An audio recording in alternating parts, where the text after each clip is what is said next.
School পালাতো Rabindranath ঠাকুর, নজরুল তো বেশি পড়তেই পারলেন না, লালন তো বুঝতেই পারল না স্কুল কি জিনিস।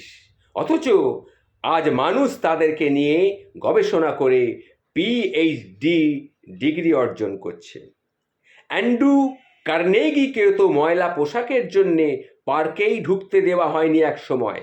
30 বছর পরে উনি সেই পার্কটি কিনে নিয়েছিলেন এবং একটা সাইনবোর্ড লাগিয়ে দেন, সবার জন্যে উন্মুক্ত।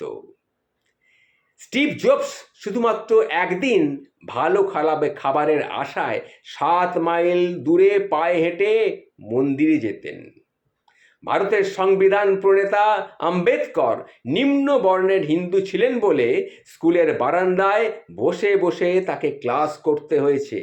তাকে ক্লাসের বেঞ্চে বসতে দেয়া হতো না, কোনো গাড়ি তাকে নিত না, মাইলের পর মাইল হেঁটে তিনি পরীক্ষা দিয়েছেন।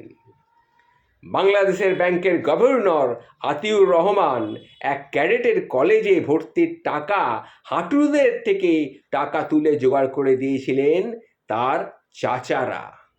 গরু না থাকায় তিনি নিজে জমিতে নিজে লাঙল টেনেছেন। সুন্দর চেহারার কথা ভাবছেন? শেখ সাদি এর চেহারায় যথেষ্ট কদাকার ছিল। লতা মঙ্গেশকরের চেহারা তো মোটেই সুস্থি ছিল না। তৈমুর লং খোঁড়া ছিলেন, নেপোলিয়ান বেটে ছিলেন, সচিন তেন্ডুলকরের উচ্চতা তো সবারই জানা আছে। আব্রাহাম লিঙ্কনের মুখ এবং হাত যথেষ্ট বড় ছিল। স্মৃতিশক্তির কথা ভাবছেন? আইনস্টাইন নিজের বাড়ির ঠিকানা এবং ফোন নাম্বার কিছুতেই মনে রাখতে পারতেন না। কিছুই আপনার উন্নতির পথে কিন্তু বাধা হয়ে দাঁড়াতে পারে না, এটাই নিয়ম।